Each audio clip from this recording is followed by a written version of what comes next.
Zola കേസിൽ മുഖ്യമന്ത്രിയെയും ആര്യാടനെയും പ്രതി ചേർക്കണമെന്നാവശ്യപ്പെട്ട് ബിജു രാധാകൃഷ്ണൻ നൽകിയ പരാതി കോടതി ഫയലിൽ സ്വീകരിച്ചു. കോഴിക്കോട് 1-ാം ക്ലാസ് മജിസ്ട്രേറ്റ് കോടതിയാണ് ഫയലിൽ സ്വീകരിച്ചത്. ഇതിനിടെ മുഖ്യമന്ത്രിക്കെതിരായ ഡിജിറ്റൽ തെളിവുകൾ അടുത്ത ഘട്ടത്തിൽ സമർപ്പിക്കുമെന്ന് സരിത പറഞ്ഞു.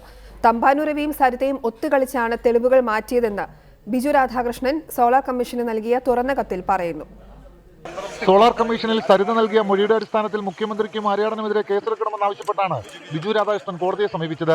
ഹർജി ഫയലിൽ സ്വീകരിച്ച കോടതി ഈ മാസം 22-ലേക്ക് കേസ് മാറ്റി. മുഖ്യമന്ത്രിയെയും ആര്യാടൻ മുഹമ്മദിനെയും പ്രതി ചേർത്തുകൊണ്ട് ഒരു ഫർദർ ഇൻവെസ്റ്റിഗേഷൻ നടത്തണമെന്ന് ആവശ്യപ്പെട്ടുകൊണ്ട് ബിജു രാധാകൃഷ്ണൻ ഇന്നിവിടെ ഒരു പെറ്റീഷൻ ഫയൽ ചെയ്തിട്ടുണ്ട്. ആ പെറ്റീഷൻ കോടതി ഫയലിൽ സ്വീകരിച്ചു.